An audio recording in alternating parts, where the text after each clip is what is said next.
Everyone? Yep. All righty.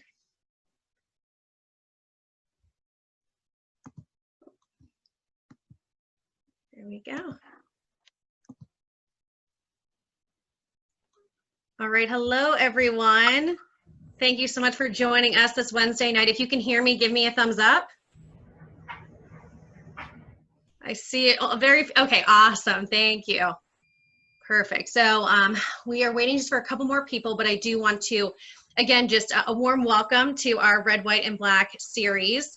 This was an idea that has definitely grown throughout the past few months. I'm very fortunate that I have the team that I do. And again, just welcome. All right, so it is 8:01. So we're actually just gonna go ahead and hop right into things. I'm sure everyone has had quite the Wednesday. I know a lot of people are getting back to work. A lot of kids are getting back to school. So again, just thank you for your time and energy for this evening. All right, let's see. All right, so again, just a quick little intro. Again, this is the Red, White, and Black series consultants. So we are a virtual platform where what we do is we take challenging conversations and facilitate them to many different communities. It could be a group of family members, it could be a group of friends, it could be school administration. So that is what we are here to do, is to help facilitate those conversations. And as an intro to myself, for those that do not know me, my name is Maria Medved. I am 28 years old, originally from Baltimore. I went to high school at Notre Dame. Some feedback. If everyone could just make sure that they're on mute, that would be greatly appreciated. Make sure. Oh. Let's see. As a friendly reminder, if everyone could just make sure that they're on mute, that would be awesome. Perfect. I think we should be okay. How weird is that? For the most part. Juliana, do you mind? I think that you were unmuted.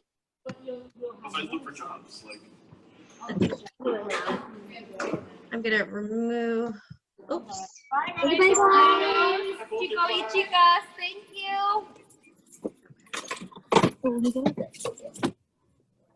All right, so I think we should be okay now. But again, just wanted to introduce real quick. So again, Marie Medved, born and raised in Baltimore, went to high school in Towson at Notre Dame Prep, and then went to University of Delaware, so go Blue Hens. And now I am currently in New York City, and I'm very excited to take this journey with you. And allow me to introduce Lucy next. Hi there, I'm Lucy Strasbaugh, and I was a religious educator for over 40 years for high school girls, and also a therapist. And I currently live in Baltimore, up a creek in Middle River, and I have two little chihuahuas who are the boss of me, who may intrude at some point this evening. So apologies in advance for that. Okay, thank you. Oh, and then we can head to Jordan. Hi, everybody. My name is Jordan. I also went to NDP with Maria, and Ms. Strasbaugh was one of my teachers during that time. Right now, I am a nurse between Hopkins and Sinai Hospital. So I'm really excited to meet all of you. I also have a pet, so you might see my little kitten Jackson in the background joining us. And then we can introduce Lance. Hi, I'm Lance, born and raised in Baltimore. I'm the lone non-NDP person up here. I went to St. Paul's, graduated in '09. Then I went to Hopkins, still live in Baltimore. And I'm excited to be here and speak with you all tonight. Awesome, thank you. And then we have Jen. Hi everyone, I'm Jen. I also went to NDP, class of 2011, and I was also born and raised in Baltimore. And my family, everyone lives there still. I'm currently in the Poconos in Pennsylvania right now because of an emergency with my partner's family. But I also work in Baltimore City at a nonprofit, a foundation, Open Society Institute, and I am really happy to be here with you guys today. Awesome. Well, thank you again. This is my wonderful team. And then as far as the participant goes, don't worry, you will be able to introduce yourself, tell us your correct pronouns during your breakout session. So you'll definitely have time for that. And we're just going to head to the next slide. All right, so just real quick before we get started, participant mindfulness. Just want to go over some Zoom etiquette real quick. So when you first entered in, you were put on mute. Please stay on mute until we do get to the breakout sessions, just because kind of what we just experienced, we don't want any kickback or anything. Also, please, again, try and keep your video on. Part of this series is really having that engaged face-to-face. I know quarantine might have gotten the best of us. I know it did for me, but if you could just keep that video on, that would be great. Another thing we do want to encourage you to use is the chat box. Please, by all means, engage in the chat box if you have questions, if you're having technical difficulties, or if you have any commentary, please do engage with everyone. That's why it's there. Also, this phone number you have up here, you might want to write it down. If for some reason you do get kicked out of your breakout session, we do not anticipate that happening. But if for some reason it does, please text. No.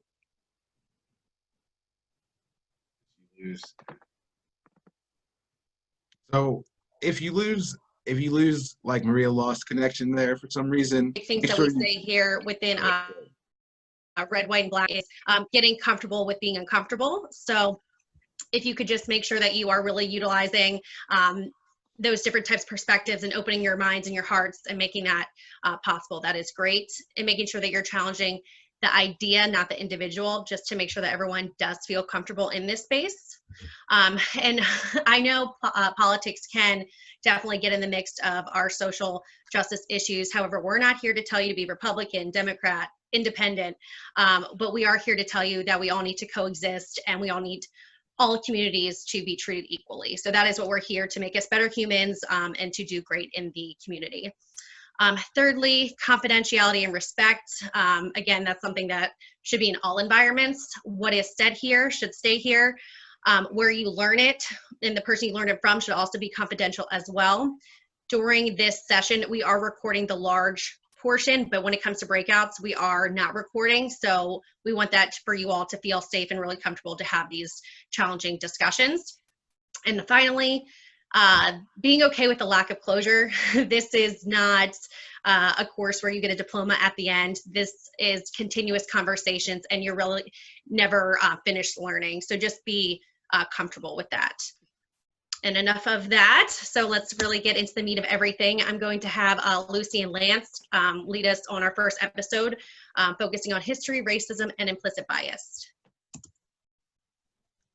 Okay, this is the episode agenda for what we're going to be addressing, and just be aware that we're not going to be obviously in the time that we have able to go into depth, but everything will hopefully by the end of the evening be connected in some way in your minds. We just did our introduction. We're going to do registration survey results, history, racism, reflection, implicit bias, breakout groups, introducing each other, and then the large grouping at the end. Next.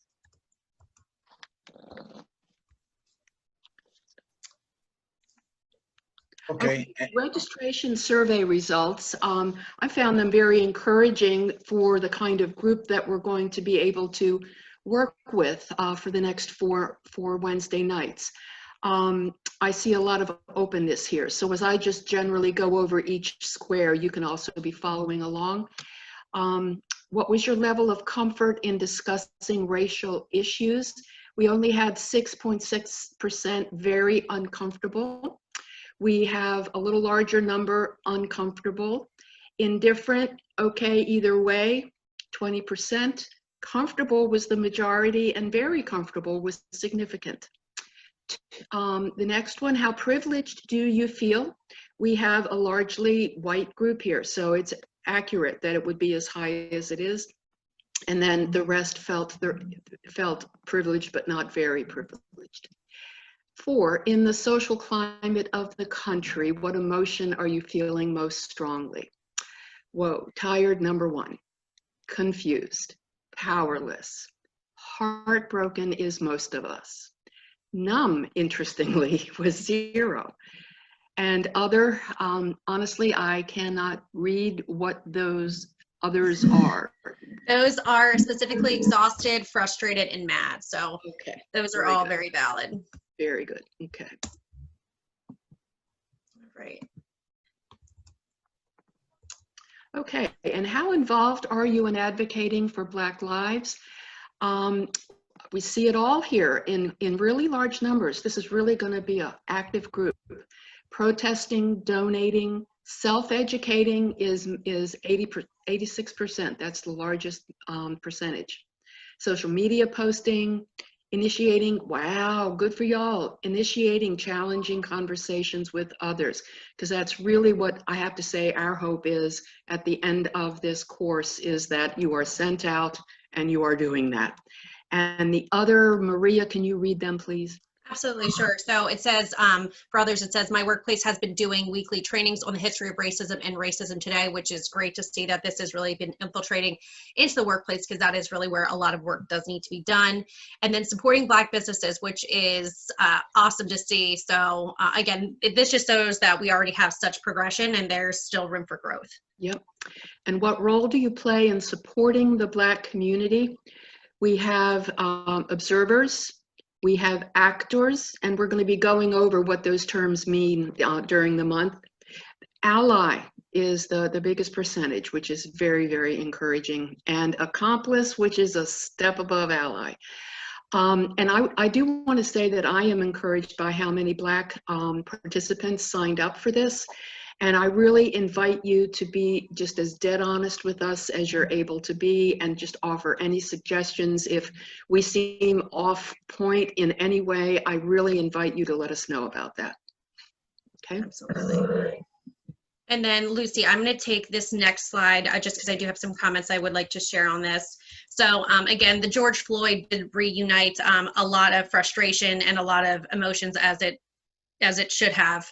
Unfortunately, a life was lost in that moment. And the reason why we wanted to ask this was because regardless if you're white, Black, Asian, brown, there's so many different types of perceptions. Some people said that they couldn't even watch it. Some people said that it took them days to watch it. Some people said that it was triggering to have people reposting it on Instagram.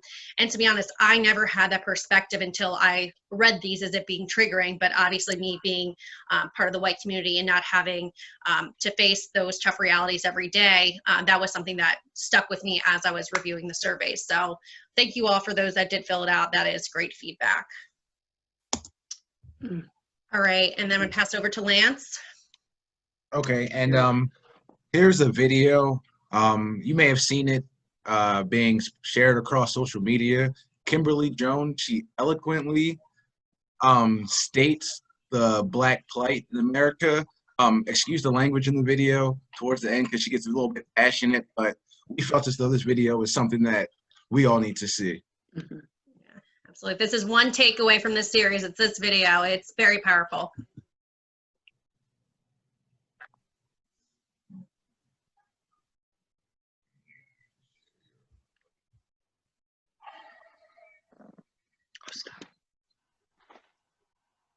Sound?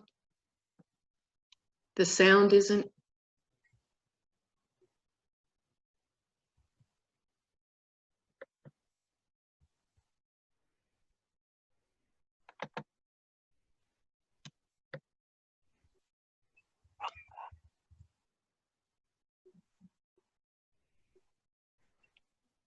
Is anybody hearing it?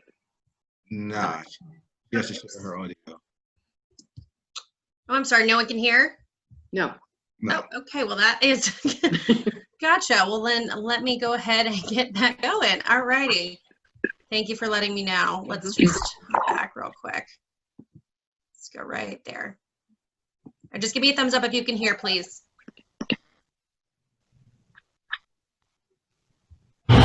So I've been seeing a lot of things talking about people making commentary.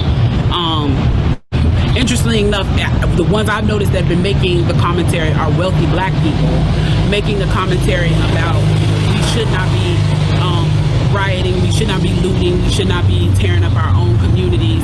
And then there's been an argument of the other side of we we should be hitting them in the pocket. We should be focusing on the blackout days where we don't spend money. But, you know, I feel like we should do both. And I feel like I support both. And I'll tell you why I support both. I support both because when you have a civil unrest like this, there are three types of people in the streets. There are the protesters, there are the rioters, and there are the looters. The protesters are there because they actually care about what is happening in the community. They want to raise their voices, and they are there strictly to protest. You have the rioters who are angry, who are anarchists, who really just want to shit up, and that's what they're going to do regardless. And then you have the looters. And the looters almost exclusively are just there to do that, to loot.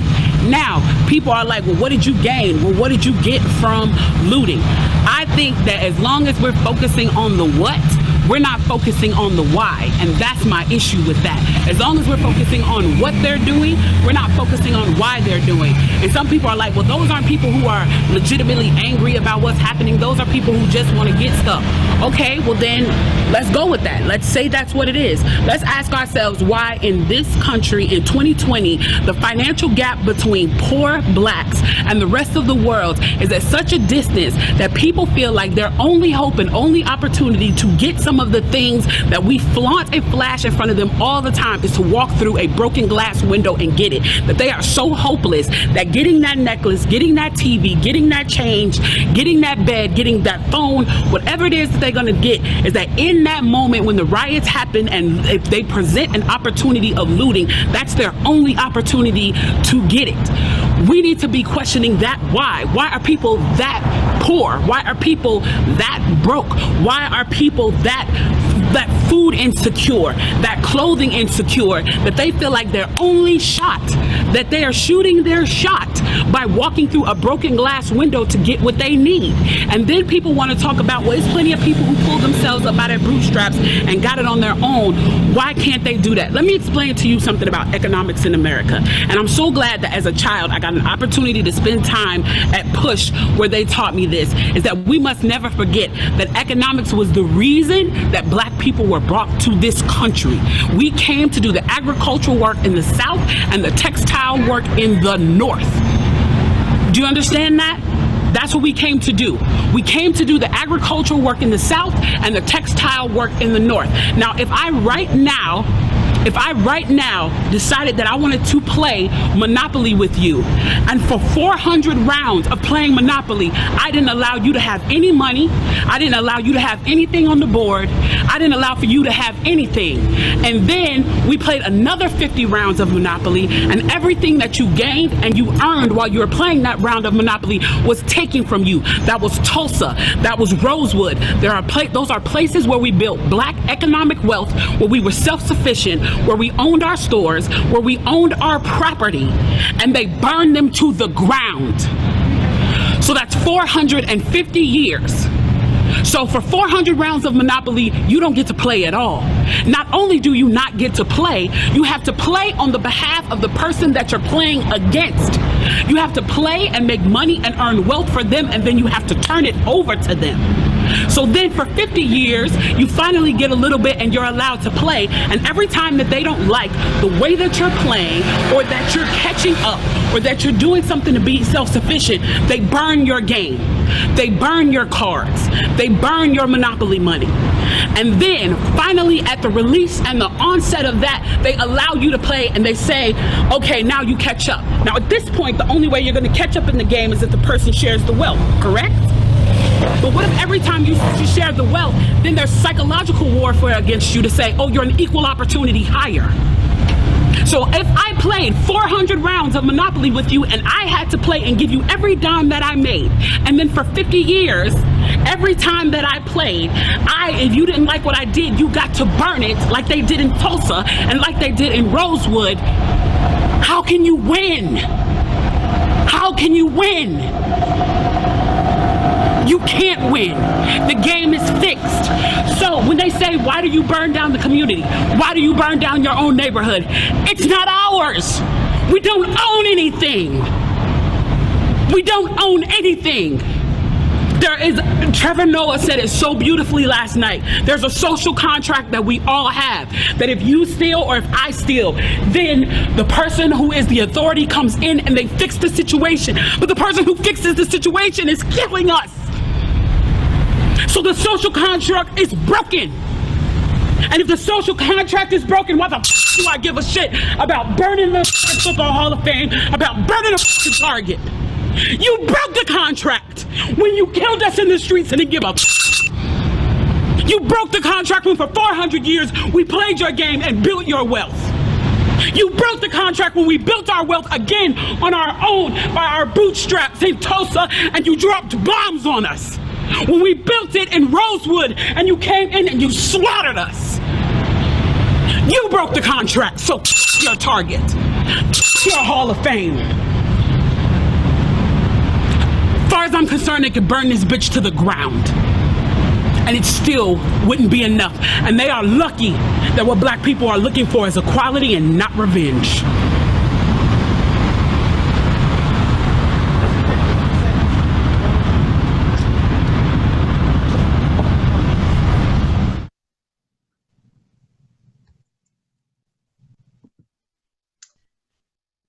So we'll pass it off to Lance. I know that's a very intense moment for her, and I feel like it's definitely every time I watch, and I've seen it multiple times, it really gets me. So that's kind of where we're at right now. So I'll let Lance go through history with us. Okay, so to segue from that video, like Kimberly was saying, like black people have been brought into America over the last 400 years. We were taught in school, everyone was taught a very simplistic history in the view of America. It was like the timeline shows here. It was 340 years of slavery, cut and dry. Civil War happened, Emancipation Proclamation, segregation, Civil Rights Act, today. Everyone's supposed to be happy. America's supposed to be equal for all citizens now because the Civil Rights Act was passed. But as we know, America does not operate that way today. There are still things that we need to work on. And Maria, can you go to the next slide for me? Sure. And so one thing about history that we all need to remember is that it's not linear. Things don't happen in a clear, concise pathway. So as you can see here, like some of these times in history overlap each other. So one thing that I always find interesting about when people say, oh, all of these situations happened so long ago, you can see on this timeline here, Jim Crow and segregation happened from the late 1800s to 1965. I like to remind people, my grandmother was born in 1947. So when the Civil Rights Act was passed, she was 18, 19, 20 years old. So we as millennials, Gen Z kids, we know people who were alive during these times. We know people who were affected during these times. And some of us know people who were doing the affecting. As bad as it is to say, but some people were raised by these people who put certain laws into place to disenfranchise people. So when we think about the history here in America, like when you hear a black person of color, speak so eloquently or so passionately like Kimberly did, this is why. Because my grandmother literally couldn't even vote until, it wasn't legal for her to vote until she was 20. Like me and my grandmother, we vote every election together because of that fact. I don't miss an election. That's not something I take for granted. So one thing that I want you all to take out of this is like, look, speak to that older generation. Figure out why they are the way that they are, and let's try to either grow from the good that they're done or see the bad that they were doing, see that they may not understand where they went wrong, and try not to repeat their mistakes.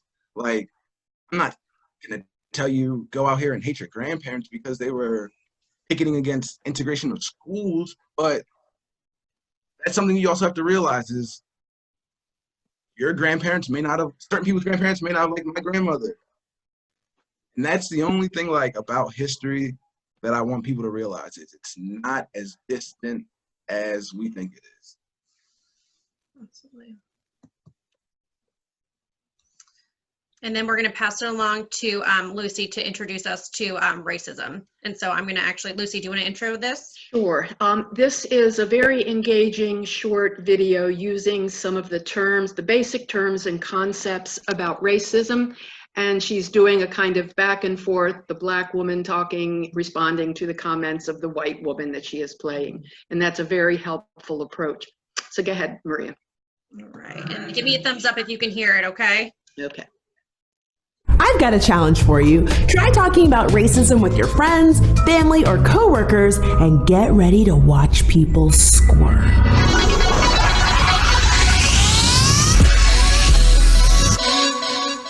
So let's push through the discomfort. Don't worry, you can do it. We're going to talk about racism. Well, the dictionary defines racism as the hatred or intolerance of another race or races. Well, yes, but racism's a little more complicated than that. The dictionary offers a very simple explanation because it's just the dictionary. If you want to understand racism, you need to talk sociology. And sociology explains racism as a combination of prejudice and power. Well, isn't that just convenient? Let's just ignore what the dictionary says. No, we're not ignoring the dictionary, just going a little deeper. Think of it this way. If your car breaks down, you don't look up car in the dictionary to try and fix it, you go to a mechanic. So when it comes to getting the nitty-gritty of understanding how racism works, I say we should probably defer to sociologists, because you know, they study how people, organizations, and institutions work. It's kind of their job. So here are 5 things everyone should understand about racism. Talking about racism is so exhausting. It's like no matter what I do or what I say, someone's gonna call me a racist. Good people can unintentionally say and do racist things. Racism isn't just burning crosses and racial slurs. It's not always a conscious hatred or dislike. People automatically associate saying something racist with being a bad person. And while we can agree that being racist is bad, good people can say racist things or just wind up supporting racist institutions and practices without even realizing it. Oh, so now it's my fault if I accidentally do something. We're not playing the blame game here, but accidents can still be hurtful. It's important to remember that intent isn't the issue, it's the impact. Like if I accidentally step on your toe, it's an accident, but it still hurts. And I can't just pretend that I didn't step on your foot. I have to acknowledge it, say that I'm sorry, and be more careful with my big ass feet. If you want to get technical, there's really no such thing as race. We are all the human race. It's a social construct. Race is a social construct, but that doesn't mean racism isn't real. A social construct is a category, perception, or idea created and developed by Lost it. Maria? Is that Maria's computer? Even though social constructs are made up, they're still real. I mean, money is a social construct. Fundamentally, it's just a piece of paper, but it still keeps people up at night and has a huge effect on our day-to-day lives. Marriage, fashion, good and evil, they're all social constructs, but they're still real things. The same is true for race. White, black, pink, purple, polka dots. I don't know why we need all of these labels. Let's just not see race. Just see everyone the same. Colorblindness is not going to fix racism. It's a good idea in theory, but ignoring race is not going to solve racism. Race isn't the problem. Treating people differently based on race is the problem. It's okay to see my race. I mean, it's kind of hard to ignore how someone looks. There's nothing wrong with seeing our differences. Our differences make us kind of cool. Okay, but when are we going to talk about reverse racism? Reverse racism is not a thing. I've been bullied bullied, beaten up, and called all sorts of names in my lifetime, and you're gonna tell me that's not racism? Whoa, that sounds awful. I'm sorry, none of that stuff is okay. But those are examples of racial prejudice, not racism. That's because racism isn't just about individuals, it's about institutional power. Racial prejudice is not cool, but when a person of color discriminates or stereotypes a white person because of their race, in the United States, they don't have the institutional power to back them up and say that those feelings are okay. Institutions are things like schools, government, the military, corporations, and our justice system. All of these things shape how people of color are treated as a group and as individuals. That's because racism is not just on a person-to-person basis. It's big picture things like people with traditionally Latino or black sounding names having a harder time getting job interviews, even when they have the same qualifications as white people applying for the same job. Or people of color facing harsher prison sentences for petty crimes in comparison to white criminals. It's also harder for people of color to get home loans on top of housing discrimination that often keeps them out of predominantly white neighborhoods. This is how individual feelings about people of color are supported by institutional power. Prejudice of any kind isn't okay, but it's important to understand that prejudice and racism aren't the same thing. I never thought about it like that. Well, you are not the only one. Racism is complicated and overwhelming to think about, even for me.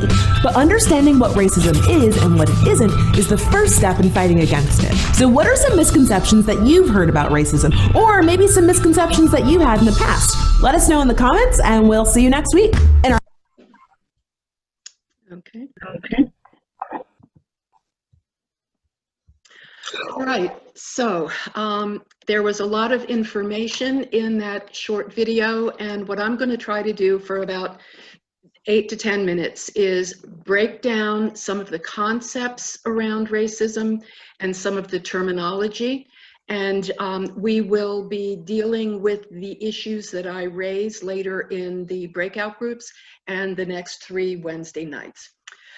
And, you know, certainly, everybody does not have to agree with everything that I'm going to be sharing in terms of definitions, but everybody has their own points of view, and that's part of what has made this kind of interesting as we approached how do we, you know, get clarity on these issues. So that's what I hope can happen. I'm beginning with what I deeply believe to be true, and this is certainly the time for us to think of racism as a virus, because that's on all of our minds. I do not personally believe that there is any way any American cannot have been affected by the virus of racism.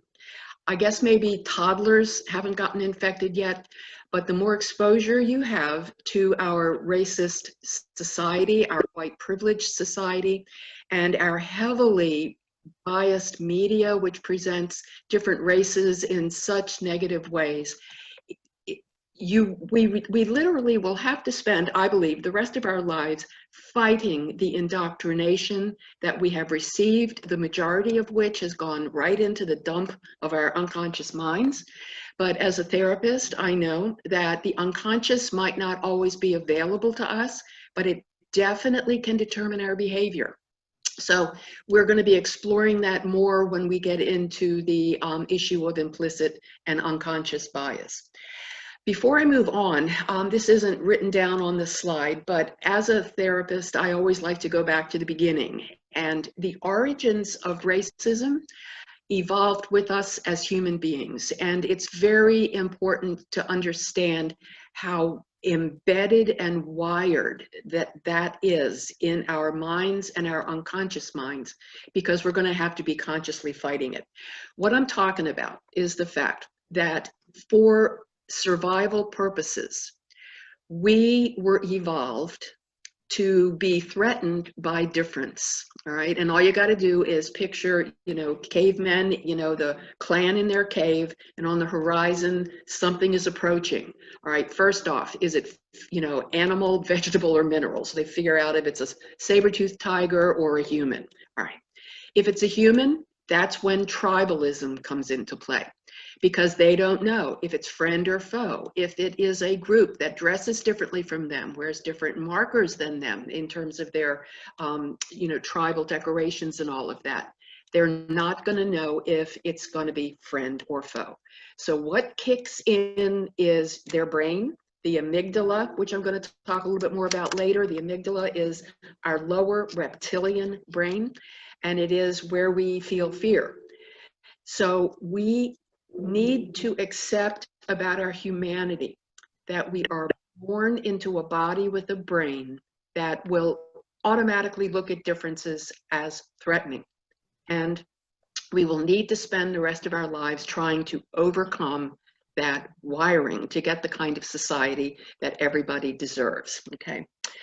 Now, this next point, I just really can't believe that more people aren't talking about this and don't know about it, because it just seems so foundational for me. There is this conflict in our thinking regarding our races, and I'm talking about racial differences. Is there anything scientifically provable about them, or is it just something we sort of made up as a social construct, all right?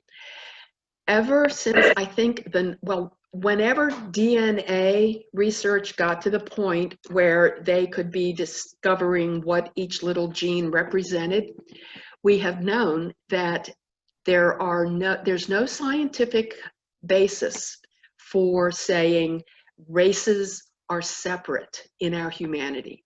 The truest statement I can make is that there is the human race, and that is the only race that scientifically speaking should be spoken of. It is scientifically inaccurate to say the Black race, Caucasian race, Asian race. No. When you look at a person's DNA, there is not one single gene that will say what race you are, right? So that does not, it's not based in that. And the social construct came about, sadly, at the beginnings of the Atlantic slave trade. And this time we're going to go across the ocean and blame the Brits for something. They started taking Africans for enslavement in the late 1600s. And that was when their discussions about races began, because they needed to otherize these people that they were torturing and enslaving and treating as non-human beings. That was the only way they could bear what they were doing. So we are 400 years later, and people really have not unpacked a lot of the garbage, the books that have been written, the so-called theories and all of that. It's all garbage. But as I found out in a social media conversation with a Black woman that I did not know personally, but we belong to a group that deals with social justice and racial issues. When I raised this question of, well, there are no other races, why can't we just accept that? She told me, as a white woman, easy for you to say, all right? So that's where we have to look at race is not a scientific fact, but racism is real. The effects of this social construct that still exists, that still hurt people, could not be more real. So I hope that's at least a little bit clear to you, and we're going to progress with that at another time as well. Okay.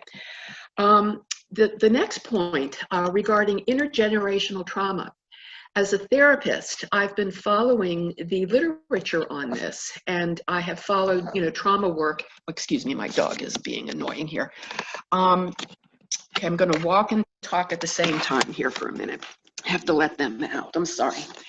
Intergenerational trauma was discovered within the last 20 years because people who had not had direct personal trauma were going to therapists with the symptoms of PTSD. And most of the literature about this came from the children of Holocaust survivors, all right? If you talking trauma, it doesn't get any worse than that. And those children were loved and had normal lives and were not beaten or starved or lived during war times or any of those things, but they had the symptoms of PTSD. And of course, they looked at the question of, well, is that because the parents were disturbed on some level because of their trauma? And there may have been some of that, but they did the genetic studies and they saw something different on the genes of these young children and teenagers and adults that were second generation of Holocaust survivors. And this is where you get into epigenetics, all right?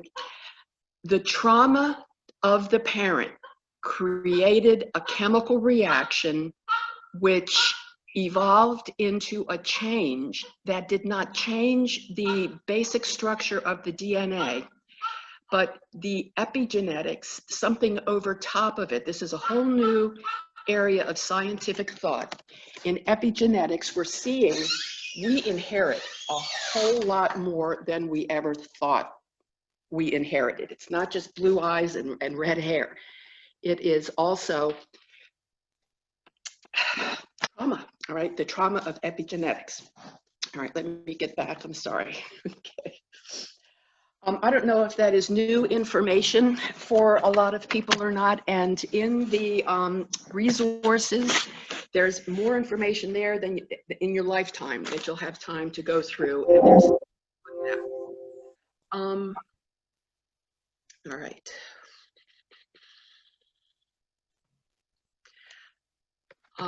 Okay, yes, thank you for the next term.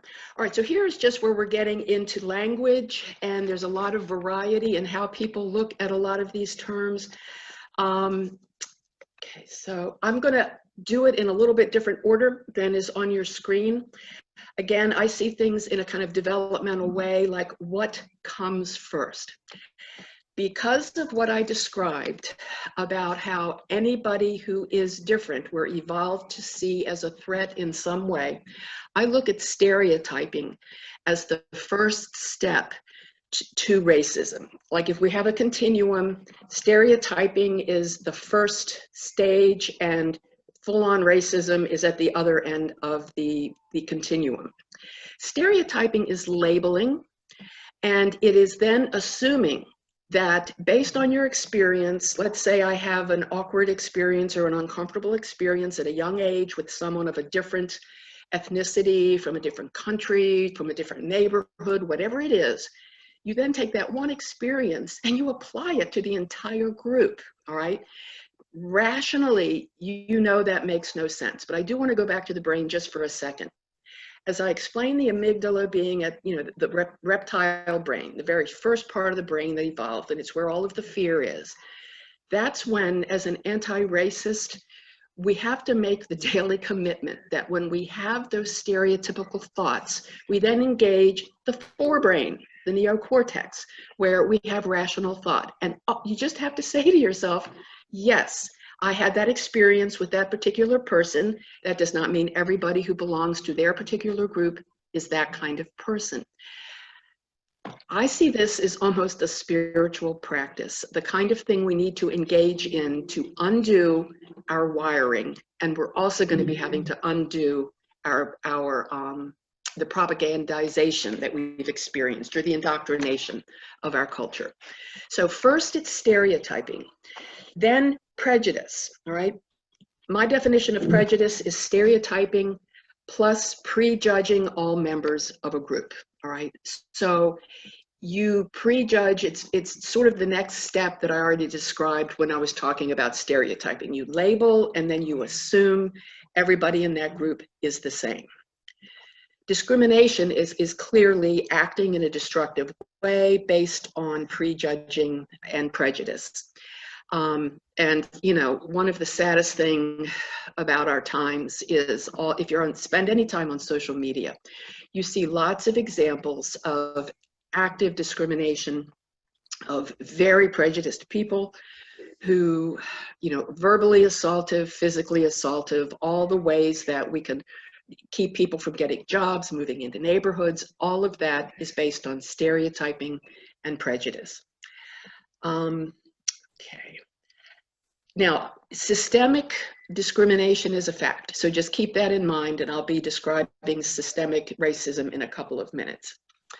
Racism, as I just mentioned, can be interpersonal, just people being horrible people to each other based on stereotypical prejudging. I have on the next line, institutional, structural, and systemic racism that way because it all means the same thing. I believe we're living in a time where probably the majority of Americans are starting to come to grips with the concept of systemic racism. I don't think anybody's talked about it when they were in school, unless they took a sociology class in college. I unfortunately do not believe our churches are addressing the injustice of systemic racism in our culture. So this is a new concept, and I just hate that people be confused because people use different words for the exact same thing. So institutional, structural, systemic prejudice really is what racism is, because the definition of racism is prejudice plus power. Prejudice plus power, the power of the institution to discriminate.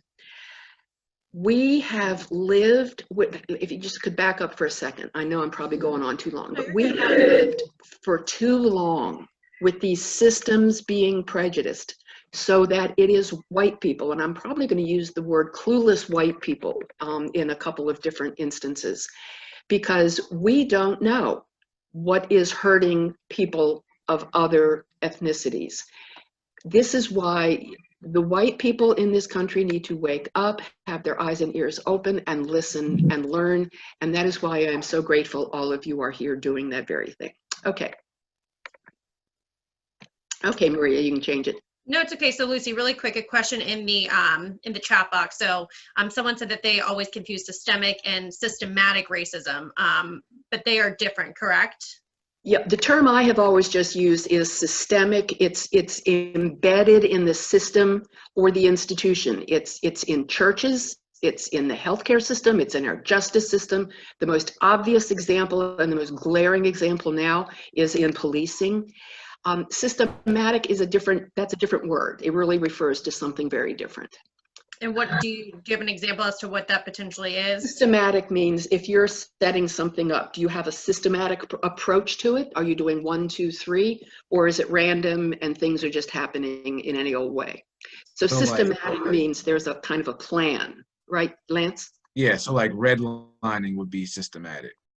Well, then I guess I could see in some ways it could definitely be interchangeable if you want to look at it that way. Okay, thank you. Yeah, just to kind of go back, it seems like the systemic is the actual structure, and then the systematic is like the mentality behind it potentially. Could be. But Lainey, what we can do is, just because I would like to actually dig a little bit deeper into that, we could send some resources out so we can get more of a clear-cut answer for you. Good, good. Okay. Alrighty. And then I'm going to actually go into an anonymous question, and I'm going to have this poll taken. And again, please be honest. The question is, have you ever participated in racism, either intentionally or unintentionally? And I will launch that. Okay.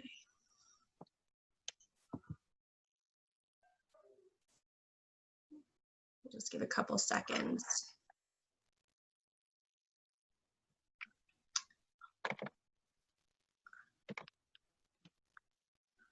Alrighty, I'm going to close in 5 seconds. 5, 4, 3, 2, 1.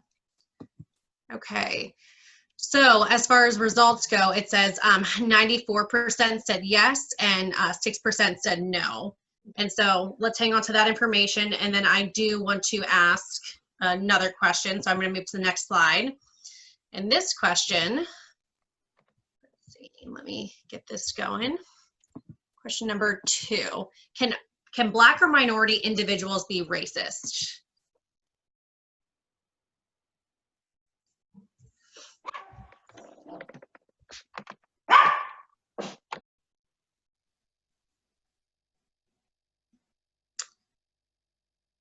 Alrighty, I'm gonna give about 5 more seconds. We'll do 5, 4, 3, 2, 1.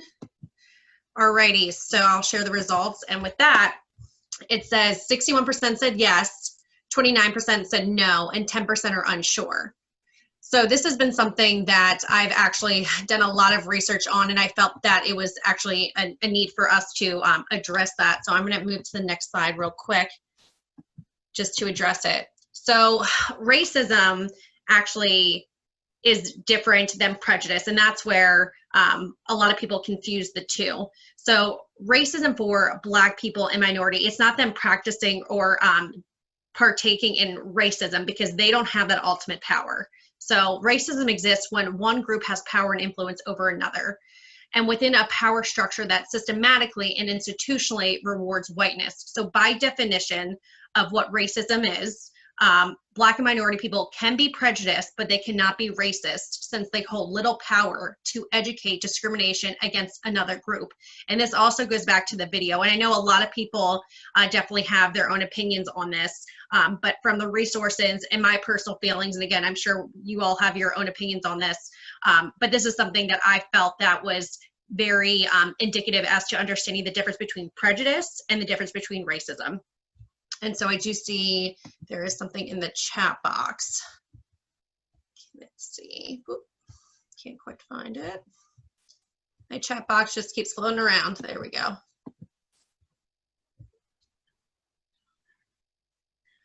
Alrighty, so let's see. There's a question. Is there a place, not US clearly, that Black people do hold power? If so, could they be racist in that place and system?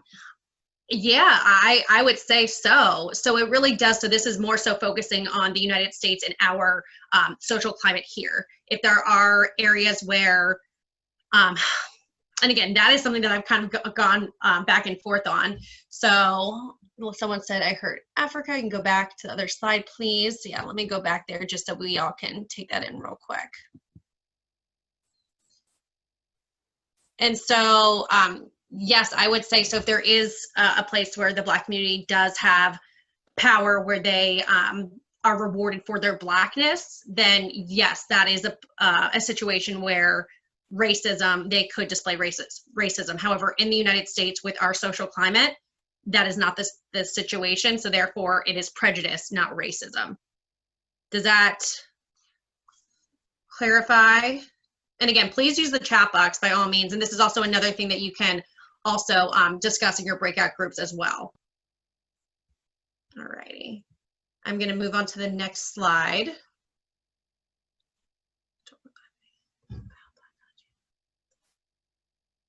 All right, let's see. What about Black or Latinos that don't look Black? Can they be racist? I think Maria, based on what we have for our definition of racism, been on this one, I would say no. We had, for our last series, we had someone who was half Black, half white, and described herself as white passing, chime in on a question like this. So I'm kind of answering based on what she's given us. And she said that she feels that sometimes she does reap the benefits of white privilege based on the way she looks. However, the chances of her being able to be racist would be no, because at the end of the day, she is still a minority and does not hold the majority. She's not in the group that holds the majority power. So my answer would be, for what about Black or Latinos that don't look Black, can they be racist? No. However, they have said that someone that we had on the show said that she felt that she benefits from white privilege when people see the way that she looks at times. And again, this is a great topic that I do want us to bring into our breakout groups, because I did know that this would be one of those things, well, you know, what about reverse racism? Is it real? Is it not real? And I think that is such a big point of topic of conversation that I'm really intrigued to hear back for. Just for the sake of time, I do want to continue forward, but again, please do bring this to breakouts. And great question and great engagement in there. Thank you. Alrighty, and then again, just kind of going back to, though it may not affect you personally, racism does very much so exist. And again, here are some facts here that I do think are pretty crucial to note. So about 4 in 10 US adults say it's become more common for people to express racist views towards Asians since the pandemic. I actually have some very close Asian friends that have actually brought this to my attention, and I do feel for them, because obviously with people calling it, you know, the China virus and things like that, that obviously doesn't help for that culture. On average, Black men in the US receive sentences that are 19.1% longer than those of white men convicted for the same crimes. And then despite making up only 13% of the US population, Black Americans are 2.5 times as likely as white Americans to be killed by police. So those are facts, those are not opinions. Those are very valid resources that I will be sending out as well, just to fact check as well. And then we'll head to the next slide. So this is a reflection. And again, we wanted to make sure that we took the time to do this because it is very important to know these names, know these faces, know their stories. So Lance is, since there's 50 people of us in this group, we wanted to dedicate time to seeing the faces and the names of those that were lost too soon. So Lance is going to kick us off with this quick reflection. Yeah. All right. So this is Tanisha Anderson, Tamir Rice, Akai Gurley, Romaine Brisbane, Jeremy Reed, Natasha McKenna, Janisha Fonville, Tony Robinson Jr., Megan Hockaday, Maya Hall, Philip White, Eric Harris, Walter Scott, Freddie Gray, Brendan Glenn, Sandra Bland, Samuel DeBose, India Kager, Jeremy McDowell, Jamar Clark, Corey Jones, Quintonio LeGrier, Betty Jones, Alton Sterling, Philando Castile, Joseph Mann, Corinne Gaines, Terrence Sterling, Terrence Crutcher, Alfred Olungo, Deborah Danner, Chad Robertson, Jordan Edwards, Charlene Lyles and her unborn child, Aaron Bailey, Stefan Clark, Zahid Vassell, Antoine Rose Jr., Botham Jean, Janedu Okobi, Charles Roundtree Jr., Amantic Bradford Jr., Tatiana Jefferson, Manuel Ellis, Breonna Taylor, Michael Ramos,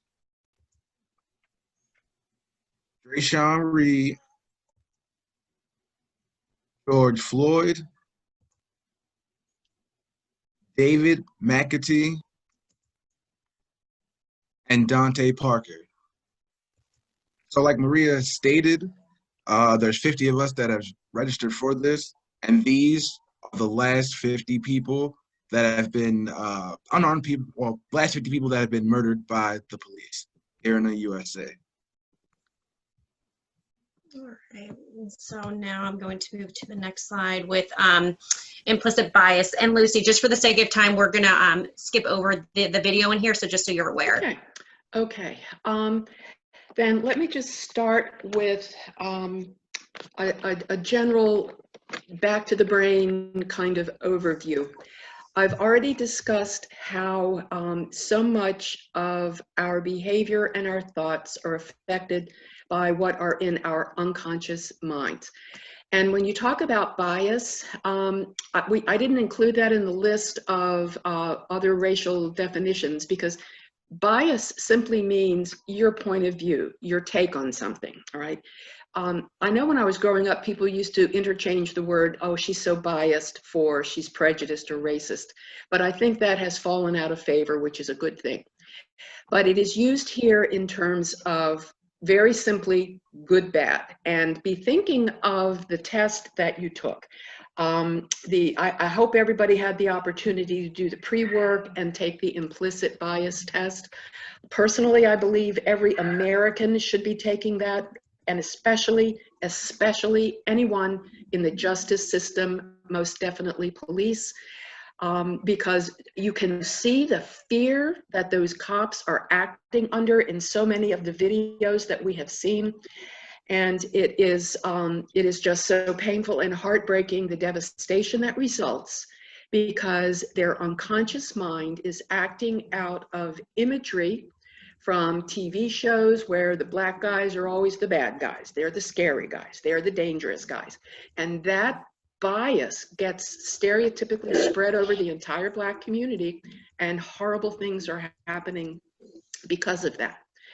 So we will be discussing more your reactions to the test in the breakout groups, because I think for most of us, the results are disappointing, but it's important to acknowledge our limitations in that area so that we can then consciously overcome them. Okay, so there's not time for the video? No, unfortunately not, just because we want to make sure we get into the breakouts. But for those that did not complete the implicit bias quiz, it really is so insightful. I really encourage you all to do that. And for those that might not have seen the email, I'll make sure that I resend that out again tonight. So just keep an eye out for that email, okay? And then Lucy, I'm just gonna talk about these microaggressions real quick that do coexist with implicit bias. So for example, saying, you know, you're pretty for an Asian girl. I mean, what a backhanded compliment is that? Or, oh, you're white on the inside, black on the outside, like you're an Oreo, like things that, I mean, again, I even had to check myself, like thinking back to the things I had said in middle school, high school, college even. I mean, it's kind of cringeworthy. And I don't think that a lot of people had ever intended to have these aggressions, and unconsciously just through society and, you know, what we thought was appropriate to what we obviously know is very not okay and insensitive. But just to kind of show you, you know, you're pretty for a black girl, or you speak very eloquently or articulately for a black person. Like that is just something that does not fly these days. And those are things that I've had to check myself with, I've had to check friends with, family members with, so they're all around us. So those are just another branch of implicit bias that are good to keep in mind. And can I just mention real quickly that it's like a death by 1,000 cuts with the microaggressions. You know, with the police killings, you're at one end of the spectrum where bias and prejudice can kill. On the other end of the spectrum, it's traumatizing when you feel so otherized in daily encounters with white people, and it is very traumatizing for people over the long haul. Okay. Alrighty, so now we're going to go into our breakout group. So whoever you're with for this group